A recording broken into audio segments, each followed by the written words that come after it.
Ya, perhitungan suara hasil pemilihan wali kota dan wakil wali kota masih berlangsung hingga 13 Desember. Namun data Bages Bangpol yang dirilis KPU Jawa Timur menunjukkan partisipasi pemilih hanya 53%. Surabaya pun menduduki posisi buncit dari 18 daerah yang menggelar pilkada di Jawa Timur. Lalu apa alasan KPU Surabaya gagal dalam meningkatkan partisipasi pemilih?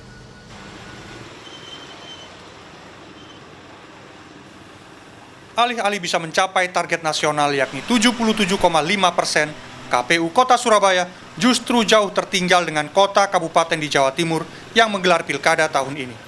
Jelang penghitungan rampung, partisipasi pemilih di Surabaya hanya mencapai 53%, naik 0,83% saja dari pilkada 2015 yakni 52,17%. Perpaduan pandemi COVID-19, pendidikan politik yang kurang maksimal, sampai hujan di Surabaya di hari pencoblosan menjadi alasan para komisioner KPU Surabaya. Nah, tentunya itu pandemi juga cukup berpengaruh ya terhadap pilkada kota, tingkat kedatangan masyarakat ke TPS atau partisipasi masyarakat. Nah, tetapi juga ada beberapa faktor ya yang kemudian kita juga ingin sampaikan. Mungkin pendidikan politik ya yang juga perlu kita tingkatkan ke depan. Kalau partisipasi masyarakat itu kan juga tidak lepas dari pendidikan politik. Kalau kami di KPU Kota Surabaya sebenarnya sudah sangat maksimal ya, bahkan menerjunkan relawan demokrasi untuk kemudian dalam rangka meningkatkan partisipasi masyarakat yang turun langsung ke masyarakat itu.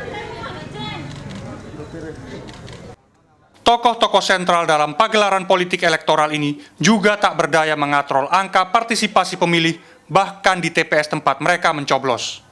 Di TPS 25 Kelurahan Dr. Sutomo, tempat calon wali kota Surabaya nomor urut 2, Mahfud Arifin misalnya, angka pemilik hak suara yang tak menggunakan hak suaranya mencapai 177 orang. Angka ini bahkan mengalahkan gabungan suara paslon Eri Armuji dan Mahfud Mujiaman yang masing-masing mendapatkan suara 108 dan 20.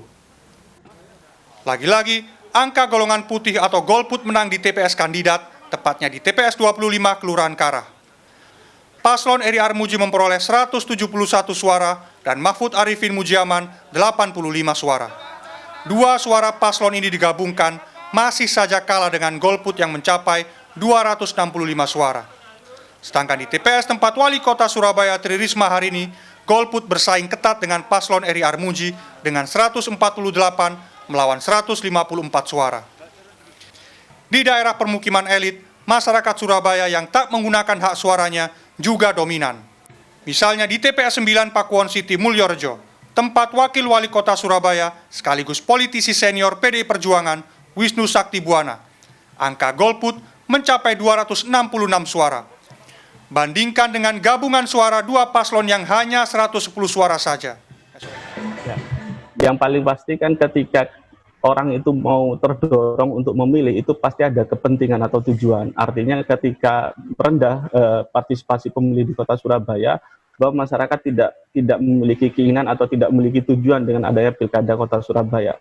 Karakteristik pada masyarakat urban itu pendekatan dengan isu program narasi itu begitu penting daripada masyarakat yang ada di daerah, yang itu lebih menguatkan pada kekuatan opinion leader. Artinya bahwa ya di kota Surabaya kerja terhadap isu kekuatan narasi program itu tidak bekerja sangat baik sehingga tidak banyak mendorong pemilih untuk memilih pada pilkada tahun 2020 ini, seperti itu. Dari 3 pilwakot sebelumnya, partisipasi pemilih di Surabaya selalu rendah, ada di kisaran 40-50% saja. Aktor politiknya itu saja juga menjadi sebab rendahnya partisipasi pemilih di setiap pilwakot Surabaya. Berbeda dengan pemilihan legislatif, gubernur, sampai presiden, partisipasi di Surabaya mencapai 70%. Miftah Farid, Miki Peresia, Surabaya, Jawa Timur.